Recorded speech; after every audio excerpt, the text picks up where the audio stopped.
My name's Joanna James, and I'm so excited for this opportunity because for 1 year of my life, this is exactly what I did.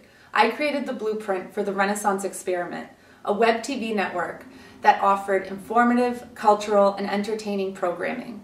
And the whole point behind it was to connect with people, so that hopefully people became aware, empathetic, and inspired to do something. Either inspired to start a social movement, or maybe just read one of the books we were featuring, or talk to their friends about fashion or the issue of immigration.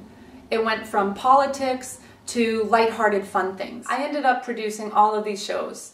I worked on the storylines, wrote the scripts, went into the community and chose the guests to feature, got the students involved, got them really excited to help me, in which some of them became hosts of some of the shows, others helped me with filming and editing. It was one of the most exhilarating experiences I had because I was doing what I loved. So I'm going to cut straight to the shows. I really hope they spark your interest and you want to watch more.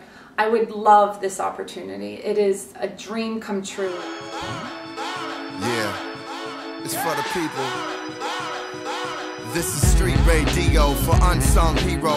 Riding in the Rego, trying to stay legal. My daughter found Nemo, I found a new primo. Yeah, you know how we do it for the people and the struggle of the brothers and the folks, the lovers of the dope. Experiment to discover hope, scuffle for notes. The rougher I wrote, times was harder.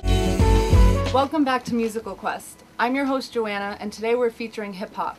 While Charles is back in the studio working with the artists, I'm here in Liberty City talking with some up-and-coming musicians all around me who use hip-hop every day as a positive platform. So why do you think it is that they do have such pessimism in hip-hop, some of the hip-hop out there? And what do you think it is? What's some of the stuff you don't want to really hear about? Sexually explicit things. Violence and the way that they expose girls. So is that what you're trying to do here, is change some of that? Yes. And what are some of the things you guys rap about and you play here? Positivism. Right. I want to serve, but all I hear from them girls, girl, you got some nerve. All they think about what they need. I say you gotta do best to succeed. They take it for granted a bad purpose in life. But I'm the one that's gonna make it in life. I've been a producer for a very long time, and I'm so accustomed to seeing young people come into the recording studio not having a clue what to do with their music. That's one thing. And also a lot of the lyrical content was very offensive and very negative toward their people, toward women, toward the neighborhood. Trying to make hip-hop be the leaders. We trying to, as you say, start like a revolution where hip-hop can cause young people to speak out and to feel that they can give back something positive to society through their messages and through their music.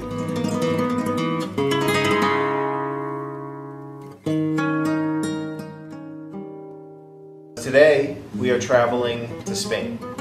I spent a lot of time there, so we're going to find it on our little globe right here.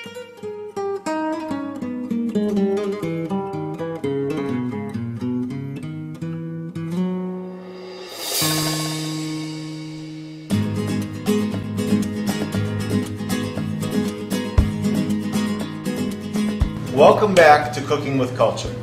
I'm your host, Charles. As you know, I am not a trained professional chef. I am just someone who loves to cook and, most importantly, loves to eat. And personally, I think that's all you need to come up with some quick, easy, and affordable meals that you and your family will love. And that's what this show is all about. It's about bringing different foods from around the globe into your own kitchen. Welcome to World Without Borders. I'm your host, Ashley Evans, and I believe together we can use the internet to promote global awareness and a unified effort towards peace and prosperity across the globe. So today we're going to hear from Armin Arujian, the founder of ATHGO, an organization that helps the youth lead in global initiatives for social and economic development. First, it's non-profit, non-governmental organization. We've been established for the last 9 years now. It's an educational platform for young people ages 18 to 32 for them to come together and learn about social entrepreneurship, but also through the process begin development of social ventures. I think it's a great opportunity for people from different regions of the world to come together to exchange ideas, to talk about things that impede our progress in the world in terms of economic development, in terms of poverty eradication. And so I think it's a really great forum for future leaders to come together to discuss those challenges and start to think of solutions. They'll become more aware than they are now, which, I mean, and they're already well aware, but even more aware, not just on governance and anti-corruption, but about international development, about the problems that people in developing countries face, and the fact that we live in an interconnected world where those problems don't stop at borders. Pollution doesn't stop at borders. Terrorism doesn't stop at borders. Disease doesn't stop at borders. AIDS doesn't need a passport, and as they know this, they can take action and make change. I hope collectively we can become more informed, inspired, and unified to spread transnational action. Welcome everyone to Women Rising Up. I'm Joanna James and I'll be your host. Now before I introduce our first guest, I want to explain what we're aiming to do with this program. We're not featuring the most prominent, well-known women across the nation who you've probably already heard of. We're honoring strong, successful women who are amongst us. Women who have worked hard, remain determined and passionate in their chosen fields, and who have given back either through philanthropy, their career, their community, or through their families. So women whom you could interact with every day and you just weren't aware of what important contributions they have made. I really do think anybody can actually start a nonprofit. Fortunately, the field that we're in is actually very driven by a lot of women. Social work and education it's dominated mostly by women. Although many of these women have already risen to great heights, collectively we are still rising up together. Join me and join the movement. I look forward to speaking to you regarding any questions or concerns you may have.